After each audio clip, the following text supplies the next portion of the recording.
Mary and Peter were still struggling with the unbearable loss of their son, Michael, who had died in a tragic accident.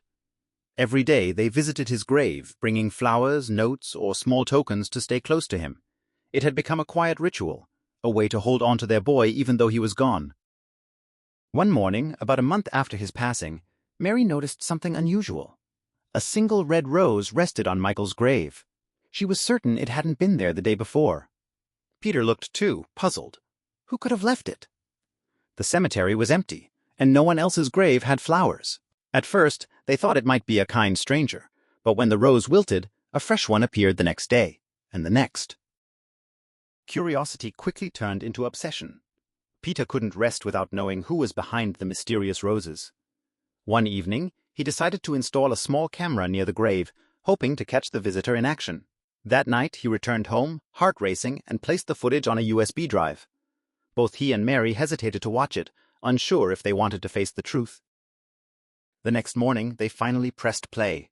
Minutes of still footage passed, until a figure dressed in black slowly appeared. She walked straight to Michael's grave, gently placing a single red rose before slipping away. Her face was hidden, but something about her seemed familiar. Mary squinted, trying to recognize her. Then it hit them. They actually knew her. It was Noah, their daughter, who had disappeared over 10 years ago. She had left home as a teenager, starting a new life far away.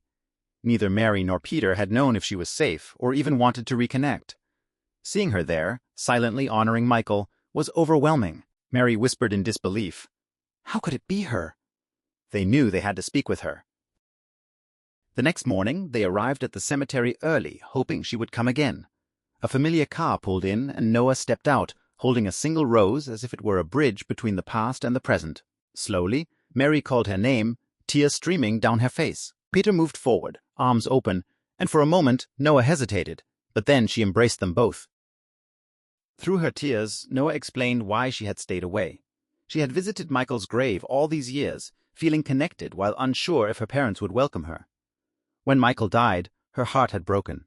She had hoped for a sign that it wasn't too late to reconnect, and now, face to face, that hope was realized.